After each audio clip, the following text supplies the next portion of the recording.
Towards mercy brought me from my pagan land, taught my benighted soul to understand that there's a God, that there's a Savior too. Once our redemption neither sought nor knew. Some view our sable race with scornful eye. Their color is a diabolic dye. Remember, Christians, Negroes, black as Cain, may be refined and join the angelic train. Peaceful and non-violent. That's Tom making you non-violent. It's like when you go to the dentist and the man is going to take your tooth. You're going to fight him when he start pulling. So they squirt some stuff in your jaw called Novocaine to make you think they're not doing anything to you. So you sit there, and because you got all that Novocaine in your jaw, you suffer peacefully.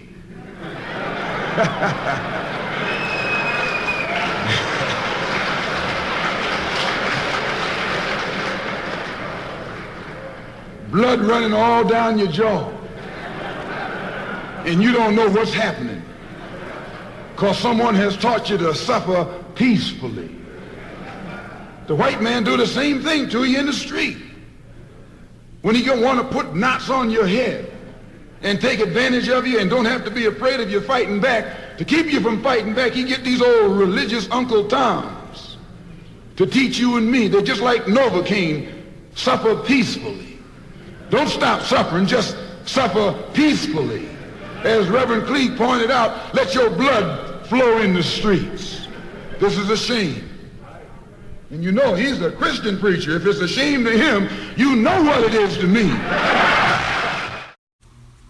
As far as American history could date back, Christianity has always been a part of the black culture. You was not considered black if you wasn't a Christian. And anyone who denied Christianity was sought to be an outcast in the black community. Anytime a shepherd, a pastor, teach you and me not to run from the white man, and at the same time teachers don't fight the white man, he's a traitor to you and me.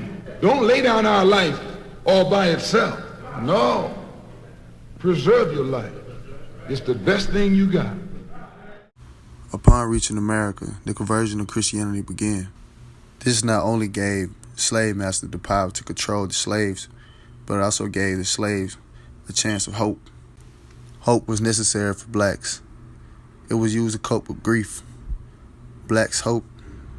In fact, blacks still hope. Hope to get into heaven. Hope for a better day.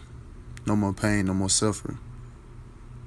Early slaves, though forced into this Christianity belief, used this belief to channel their inner thoughts and feelings into a way that they thought would be able to compromise with their white counterpart.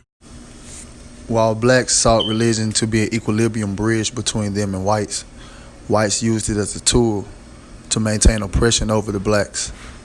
Since they instilled the religion, they controlled the message.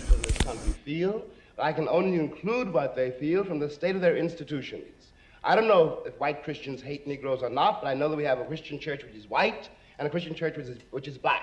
I know, as Malcolm X once put it, it's the most segregated hour in American life is high noon on Sunday. That says a great deal for me about a Christian nation. It means that I can't afford to trust most white Christians and certainly cannot trust the Christian church.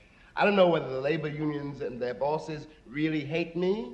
That doesn't matter, but I know I'm not in their unions. I don't know if the real estate lobby is anything against black people, but I know the real estate lobbies keep me in the ghetto. I don't know if the Board of Education hates black people, but I know the textbooks they give my children to read and the schools that we have to go to. Now, this is the evidence.